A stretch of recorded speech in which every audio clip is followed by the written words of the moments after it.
ओडिशा रे चहल पकाइथिबा भारत विकास convent school वार्षिक उत्सव उद्यापित। मयूरभंज जिला बारिपदा स्थित देवेंद्रपुर ठारे सुनामधन्य भारत विकास कन्वेंट स्कूल वार्षिक उत्सव उद्यापित। उक्त उद्यापनी उत्सव में भारत विकास कन्वेंट स्कूल मैनेजिंग डायरेक्टर श्रीजुक्त विकास चंद्र सेठी को मुख्य अतिथि एवं श्रीजुक्त प्रकाश चंद्र सेठी मुख्य वक्ता रूपे अंशग्रहण करथिले। एही भारत विकास कन्वेंट स्कूल परिसर रे समस्त अध्ययनरत छात्र छात्री अभिभावक माने योगदान करथिले। एही भारत विकास कन्वेंट स्कूल क्लास 1 पाखरु क्लास 12 पर्यंत पिला माने पढिबा पई सुविधा अछि। आउ एबे एही इंस्टीट्यूशन रे नूतन भाबे जेई नीट ओएस आईएस अजेई भली उच्च शिक्षा पई कोचिंग दबा आरंभ होई जाईछि। एही इंस्टीट्यूशन रे रहिबा खाइबार व्यवस्था अछि। एही इंस्टीट्यूशन रे नवोदय आदर्श विद्यालय प्रभृति परीक्षा मानकरे किपरि पिला माने उत्तीर्ण होई परिबे से पई मध्ये कोचिंग दिया जाउछि। एही कोचिंग सेंटर रे विभिन्न पाठ्यक्रम अनुसार उन्नत मानर लैबोरेटरी जथा फिजिक्स बायोलॉजी बॉटनी विभाग अछि जहा कि पिला मानक पाठ पढ़ा रे सहाय्य हेबो। पिला मानक अंतर्निहित गुण मानक वृद्धि करिवा पई नाच गीत वाद्य यंत्र शिक्षा सहित अभ्यस्त करा जाउछि।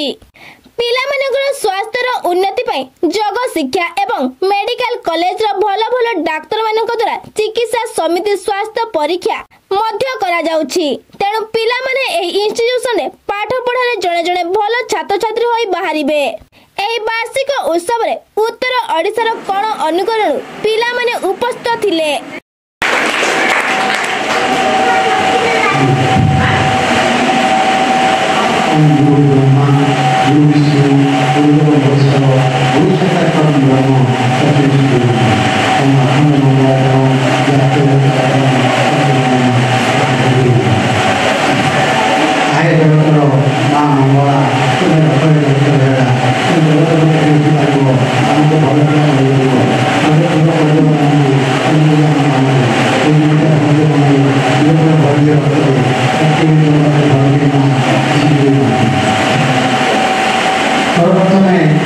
भारत विकास कन्वेंट स्कूल उपस्थित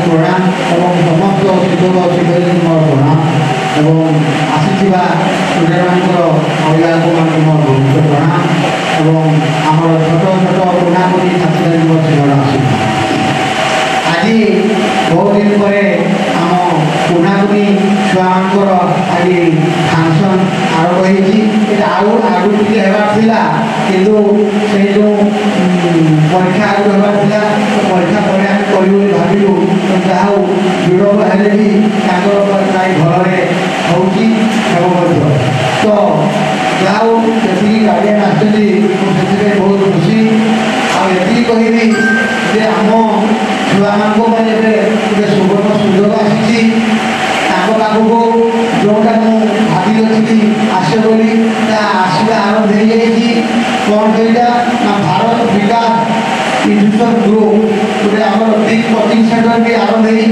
होमें 6 क्लास पिला जो पढ़ुचे पिला 6 क्लास +2 साइंस पर्यटन आम खुला है 6 क्लास ट्राए करूँ किपरि नीट ओयूटी ओजेई जेई सब क्वालिफाई करी हाई एडमिशन नहीं चाकरी पाठ पढ़ी चाकरी करेंगे ये बापा माँ गोटे स्वप्न थाए गोटे छोटिया छुआर तार एम थाए डॉक्टर हेबी कि इंजीनियर हेबी तो यही एमटा आम यही अनुष्ठान कैंपस मध्य ही प्राय सक्सेस हो बोली आम आशा रखुचु ये आम स्टाफ कोटा राजस्थान आम स्टाफ आमको जो पिला नीट जेई एग्जाम जापाई कोटारे मास मास वर्ष वर्ष धरी पेट्रोल दौर 2 वर्ष लेखा आउे कोचिंग नौ परीक्षा दौर किए पास हो फेल हो मुझे देखी आमर पिला कोचिंग आरंभ हो आम पिला ठीक मध्यम गाइड करूँ ठीक मध्यम गाइड करूँ पिला फाइनाल क्लियर होगा सहित पिला निजे शिक्षक बनवे पिला निजे नोट तैयारी करेंगे पिला निजे अपडेट दे करेंगे पिला निजे बही देख करेंगे आम से माध्यम पढ़ा पढ़ा आरंभ कर तो एम समय आहरी अच्छी जो मैंने हो गले शिक्षा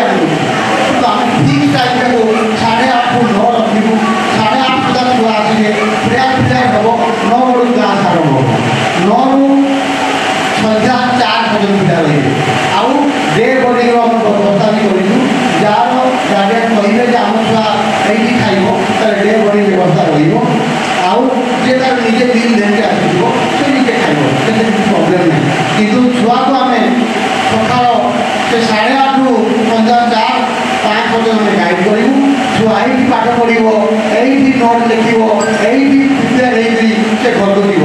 ଘରେ ବାପା ମା ସହିତ ପଢ଼ାପଢ଼ି କରିବ କି ଜିକେ ପ୍ରାକ୍ଟିସ୍ କରିବ କି ତାକୁ ଯାହା କରୁ, କିନ୍ତୁ ଛୁଆକୁ ଆମେ ପାଠ ଯାହା ପଢ଼ିବୁ ଏଇଟା ସରେଇବ। ଆମେ ଏବେ time table rule and regulation ସବୁ ଚେଞ୍ଜ କରୁଛୁ। ପ୍ରାୟ ଏଇଟା ଯେଉଁ ସମର ଭ୍ୟାକେସନ୍ ପରେ ଏଇଟା ହେବ। ତେଣୁ ଯାହା ହଉ ଆପଣମାନଙ୍କୁ ଏତିକି ଅନୁରୋଧ ଯେ ଗୋଟେ ଛୁଆ ଆମ ଦେଶର ଭବିଷ୍ୟତ। କ'ଣ କହିଲି, ଗୋଟେ ଛୁଆ ଆପଣଙ୍କ ହେଇଥାଇପାରେ, ଆପଣଙ୍କ ଛୁଆ ହେଇଥାଇପାରେ, କିନ୍ତୁ ସିଏ ଆମ ଦେଶର ଭବିଷ୍ୟତ। ଆଜି କେଉଁ ଛୁଆ ଡକ୍ଟର ହେବ, କେଉଁ ଛୁଆ ବୈଜ୍ଞାନିକ ହେବ, ଆପଣ କେହି ଗବେଷଣା କରି ପାରିନାହାନ୍ତି କି ପାରୁନାହାନ୍ତି। କିନ୍ତୁ ଆମ ପାଖରେ ଛୁଆ ଯଦି ରହିବ ଆମେ ଗବେଷଣା କରି କହିବି ପାରିବୁ ଯେ ଏଇ ଛୁଆ ଆପଣଙ୍କର ଏଇ ଷ୍ଟେଜ୍କୁ ଯିବ। ତ ଯାହା ହଉ ମୋ ଏଇ କଲେଜରୁ ଅଲଗା ସେ କ୍ୟାମ୍ପସ୍କୁ ନେଇଥିଲି, ସମସ୍ତ ଜାଗାରେ ମନ ଦୁଃଖ ଥିଲା। ଆଉ କିଛି ପିଲା ଖୁସି ଗଲେ, ବହୁତ ମନ ଦୁଃଖ। ତେଣୁ ମୁଁ ପୁଣି ଚେଷ୍ଟା କଲି ଏଇଠିକୁ ଆଣିବି, ଏଇଠି କ୍ଲାସରୁମ୍ ଲ୍ୟାବୋରେଟୋରୀ ଏଭ୍ରିଥିଙ୍ଗ ଏଇଠି ରଖିବି। ଯାହା ହଉ ମୁଁ ଏବେ ଉପରେ ଆମର ଆହୁରି କ୍ଲାସରୁମ୍ ଲ୍ୟାବୋରେଟୋରୀ ବାହାରି ଯାଇଛି। ସାମ୍ନାଟାକୁ ମୋ ଜାଗା ନେଇନଥିଲି, ତେବେ କ'ଣ କରିବି କ'ଣ ଭାବୁଥିଲି। ଯାହା ହଉ ସାମ୍ନା ଆମେ ଜାଗା ଦେଇପାରୁ, ପାର୍କିଂ ହେଇପାରିଲା, ପିଲାମାନଙ୍କୁ ଖେଳ ପାଇଁ ହେଇପାରିଲା। ତ ଏଇସବୁ ଫ୍ୟାସିଲିଟି ହେବା ସହିତ ଆମର ଏବେ ସବୁ ସାଇନ୍ସ ଲ୍ୟାବୋରେଟୋରୀ ଆମେ ଡେଭଲପ୍ କରିଦେଇଛୁ, କମ୍ପ୍ୟୁଟର ଲ୍ୟାବୋରେଟୋରୀ ଡେଭଲପ୍ କରିଦେଇଛୁ। ଆଉ ଟିଚର ମଧ୍ୟ ଆଗ ପରୀକ୍ଷା 500 ଅଧିକା ଟିଚର ଆମେ ରଖିଛୁ। Physics, chemistry, biology, botany, English, ଏସବୁ ହିଷ୍ଟ୍ରି, ଏସ୍ଏସ୍ଟି ଏସବୁ ଟିଚର ସମସ୍ତଙ୍କୁ ଆମେ ଏବେ ରଖିଲୁ। ତେଣୁ ଏବେ ନୂତନ ଧରଣର କିପରି ହେଇ ପିଲାଙ୍କୁ ଆଉ ଟିକେ ଅଧିକା କଲେଜ କରିପାରିବୁ। ତେଣୁ ଆମେ ଚାହିଁଲେ ହେବନି, ଗାର୍ଡିଆନ୍ ମାନେ ବି କର୍ତ୍ତବ୍ୟ ଟିକେ ଅଛି। ଆପଣ ଘରକୁ ଛୁଆ ଯିବା କରି କ'ଣ ଗାଇଡ଼ ଲେଖାଛି, କ'ଣ ପଢ଼ାଛି, କ'ଣ ଆଗକୁ ଆଉ ଟାସ୍କ ଦେଇଛନ୍ତି ତାକୁ ଟିକେ ଗାଇଡ଼ ନିହାତି ଘଣ୍ଟେ 1.5 ଘଣ୍ଟା 2 ଘଣ୍ଟା କଲେ ଛୁଆର ଡେଭଲପ୍ ହେବ। ଠିକ୍ ନା ଭୁଲ କହିବି? ବାପା ତ ଟାଇମ୍ ଦେଇପାରିବେନି, ମା ହେଲେ ପାଠ ଦେଶ ଯିବ ଆଗେ, ଏ କଥା ଅଛି। ତେଣୁ ମା ମାନେ ଯେହେତୁ ପାଠ ପଢ଼ିଛନ୍ତି, ଅଳ୍ପ ଯାହା ବି ପଢ଼ିଛନ୍ତି, ଖାଲି ଖାତାରେ କ'ଣ ଟାସ୍କ ଦିଆଯାଇଛି ସେଇ ଜିନିଷଟାକୁ ସେମାନେ ଯଦି ଦେଖିବେ ଲେଖ କରିବେ, ତାହେଲେ ନିହାତି ପିଲାଙ୍କର ଉତ୍ତୀର୍ଣ୍ଣ ହେବେ ଆଉ ଭଲ ମାର୍ଗରେ ଯିବେ। ଆପଣମାନେ ଯେଉଁ ଏମ୍ ରଖିକରି ଆସିଛନ୍ତି ସେଇ ଏମ୍ ଆମେ ସକ୍ସେସ୍ କରିବୁ ବୋଲି ଆମେ ଆଶା ପ୍ରକାଶ କରୁଛୁ। ଏବେ ଆମର ଯେମିତି କୋଚିଂ ଚାଲିଛି, କୋଚିଂରେ ଯେଉଁ ଛୁଆ ଆସୁଛନ୍ତି ତାଙ୍କେ ଯେଉଁ ବଡ଼ ବଡ଼ ସ୍କୁଲରେ ବି ପଢ଼ିଛନ୍ତି କିନ୍ତୁ ତାଙ୍କୁ ଫଣ୍ଡାମେଣ୍ଟାଲ କ୍ଲିୟର ହେଇନାହାନ୍ତି।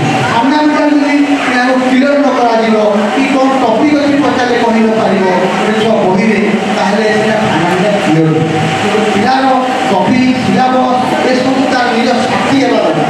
ସକାଳୁ ଉଠିଲେ ସେ ଛୁଆ ଆଗେ ଯେଉଁ ପାଠଟା ଡିଫିକଲ୍ଟ ଯାଉଛି ସେଇ ପେପରଟାକୁ ଦେଇକି ତା କାନ୍ଥରେ ମାରିବା ଦରକାର, କପଡ଼ା ପଛପଟେ ହେଲେ ମାରିବା ଦରକାର, ପାଖରେ ରଖିବା ଦରକାର। 2-3 ଥର ଦେଖିଦେବ ତାର ମନେ ରହିଯିବ। ଆମର ଗ୍ରୁପିଂ ଚାଲିବ 6 କ୍ଲାସ୍ ପରେ ଆମେ ଫେର୍ ବି ଆମେ ଚତୁର୍ଥ ପଞ୍ଚମକୁ ଗାଇଡ଼ କରିବୁ।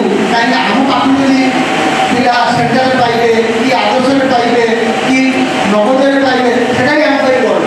ତ ଆମେ ତାକୁ ବି ଗାଇଡ଼ କରିବୁ, କିନ୍ତୁ 6 କ୍ଲାସ୍ ପିଲାମାନଙ୍କ ପାଇଁ ଆମେ ସେପାରେଟ୍ ଗୋଟେ ଆମର ଟ୍ରାକ୍ ଜାଗା ହେଇଛି, ସେଇ ଟ୍ରାକ୍ ଆମେ ଆଉ 5, 4 ଆଉ 5 ଆଗ ପାଇଁ ଯଦି ପିଲା ଗାର୍ଡିଆନ୍ କହିବେ ଯେ ଆମ ପିଲା ସାର୍ ଏଠୁ ଆମେ ଆଦର୍ଶକୁ ଦେବୁ କି ଆପଣଙ୍କର ନବୋଦୟକୁ ଦେବୁ କି ସେଣ୍ଟ୍ରାଲକୁ ଦେବୁ କି ଆଉ କେଉଁକୁ ଦେବୁ ଗଭର୍ଣ୍ଣମେଣ୍ଟ ସ୍କୁଲକୁ, ତାହେଲେ ତା ପାଇଁ ଆମେ ଗାଇଡ଼ କରୁଛୁ ଆଉ କରୁ ବୋଲି ଆଶା କରୁଛୁ।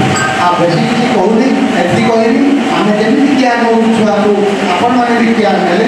ଆମ ଗାର୍ଡିଆନ୍ ବାପା ମା ହେଲେ ଭଗବାନ, ଇଏ ହେଉଛନ୍ତି ପ୍ରଥମ ଭଗବାନ, ଆମେ ହେଲେ ଦ୍ୱିତୀୟ, ଆଉ ବନ୍ଧୁବାନ୍ଧବ ହେଲେ ତୃତୀୟ।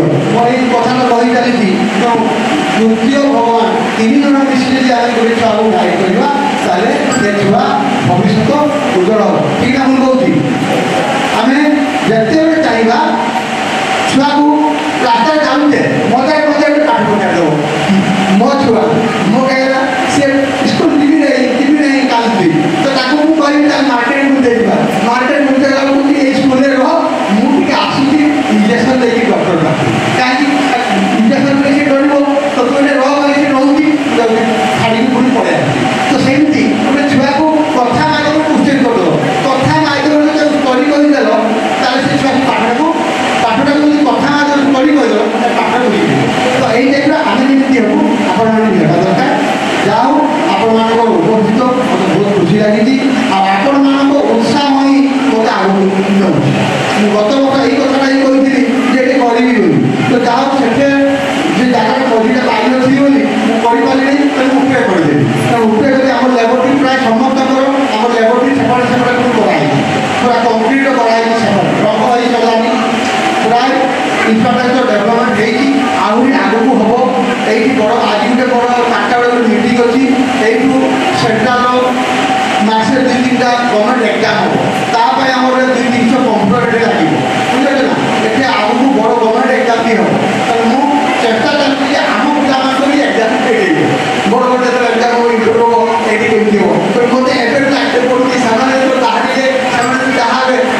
ଜୟ ଜଗନ୍ନାଥ।